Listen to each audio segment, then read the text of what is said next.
Tecnologias assistivas. Parte 1.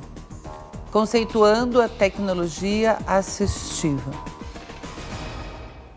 Quando nós falamos em tecnologia, o que nos vem à cabeça?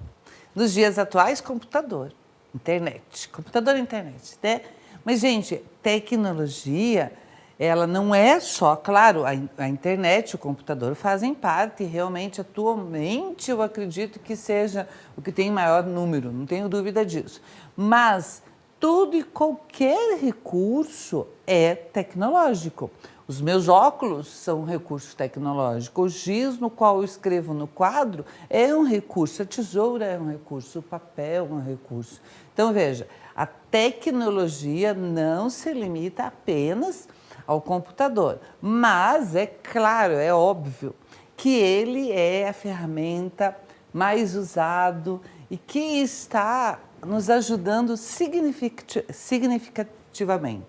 Agora vejam, os avanços tecnológicos na era da informática, da tecnologia, da internet principalmente, a gente não tem limites. Elas acontecem, elas vão acontecendo. Qual que é a última versão usada para dar auxílio às pessoas surdas, professora?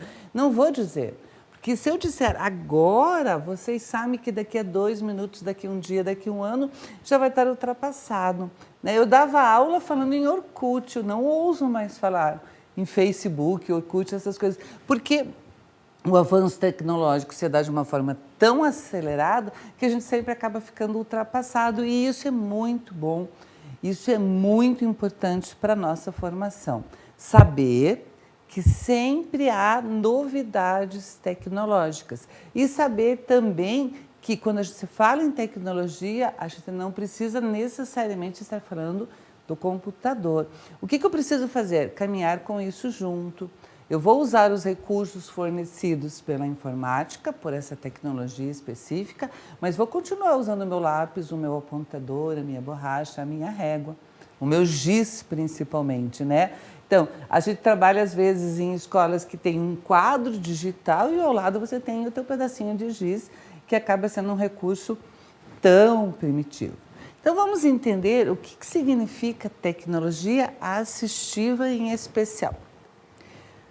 Tecnologia assistiva ou TA é o uso de todo e qualquer recurso ou serviço que colabore para a adaptação ou ampliação das habilidades funcionais dos alunos deficientes e que promova sua independência e, como consequência, sua inclusão nas escolas regulares. Muito bem. Aí está um conceito bastante divulgado e bastante importante.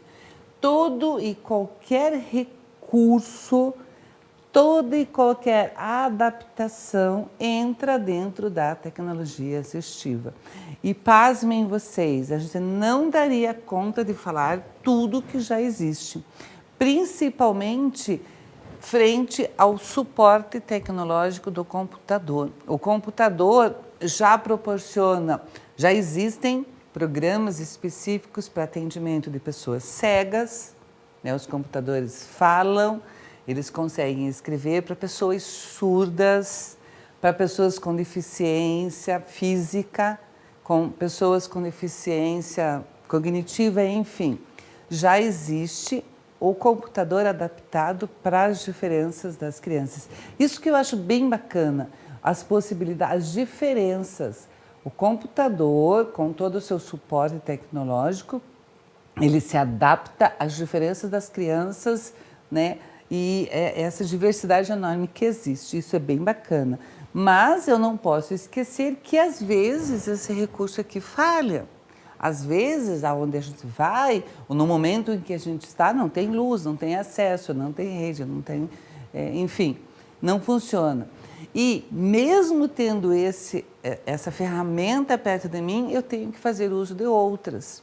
Eu preciso usar o lápis e a caneta, e a borracha, e a régua, enfim, fazer com que todas as possibilidades estejam disponíveis ao meu aluno, para que ele consiga fazer uso desses diferentes. Claro que o recurso do computador ele é extremamente atrativo, porque ele é colorido, porque ele tem música, porque ele tem som, ele me coloca numa rede de relações infinitas e isso é primordial para a formação cognitiva de qualquer pessoa, né? Não tenho dúvida disso. Um celular, eu fico pensando como que eu vivi até o momento que surgiu o telefone celular, como que a gente convivia, como que a gente se comunicava, como que a gente não se perdia. É interessante essa reflexão. Agora vejam, as crianças com necessidades especiais têm que fazer uso dessas possibilidades sem dúvida nenhuma. Quais são as categorias das tecnologias assistivas?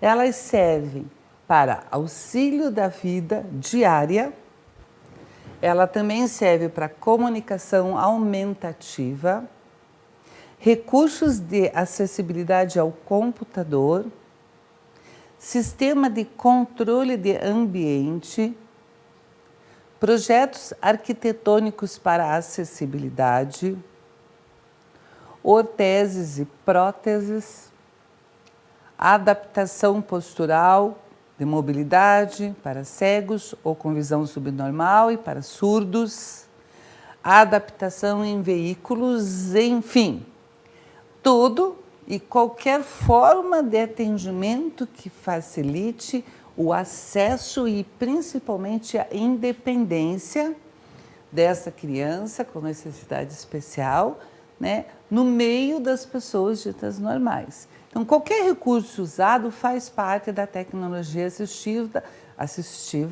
e deve ser pesquisado, analisado e usado.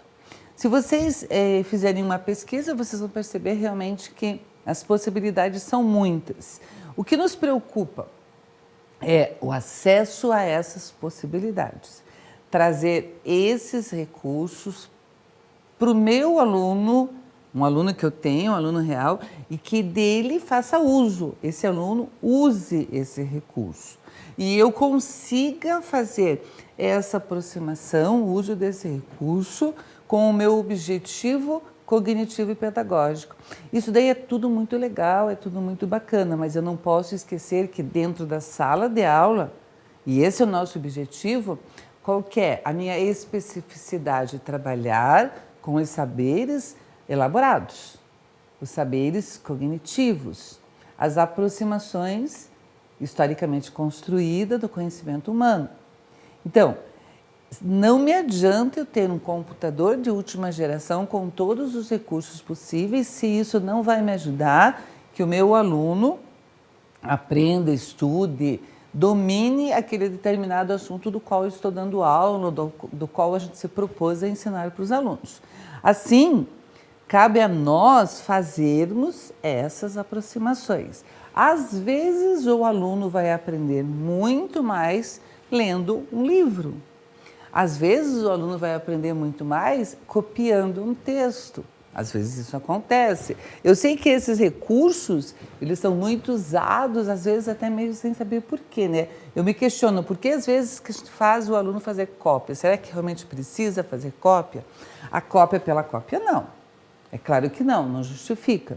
Copiar, copiar, copiar. Mas há processos cognitivos interessantíssimos que são desenvolvidos quando você faz cópia. Você começa a prestar atenção, você lê com outra voz, você repete uma estrutura sintática bastante elaborada, né? Ah, não precisa copiar, eu vou lá tirar foto da tela. Quando você copia, por exemplo, você está lendo aquele texto 4, 5, 6 vezes. Você olha, lê, relê, retoma, tá? Existe todo um processo cognitivo importante por trás disso que eu preciso ser explorado. Então, cabe a nós, estudantes da educação, cabe a nós, pesquisadores nessa área pedagógica, de formação humana, entender os porquês dos processos realizados dentro da sala de aula. O que a gente acaba fazendo? A gente acaba repetindo o que já foi feito. Muitos professores acabam fazendo o que seus professores faziam com eles. Então, veja, há um atraso de 10, 15 anos. Se eu fizer com o meu aluno exatamente como o meu professor fazia comigo, eu estou retrocedendo 30 anos. No meu caso, mais tempo ainda. Daí a gente fala em tecnologia assistiva, tá? Então vejam o peso na balança disso. Mas professora, dava certo. Meninos e meninas, o que dá certo tem que ser feito, tem que ser continuado. Eu não vou jogar fora o bebê junto com a água do banho, né? Não jogo tudo fora, não é assim, não tiro tudo. Mas eu preciso ter entendimento e clareza do que eu estou fazendo em sala de aula, por que eu estou fazendo daquela maneira, por que a escolha foi essa e qual é o resultado que isso vai ter no meu processo. Os iniciantes, é claro que vão ter que seguir modelos, é óbvio, vai ter que pegar coisas que já foram feitas e refazer.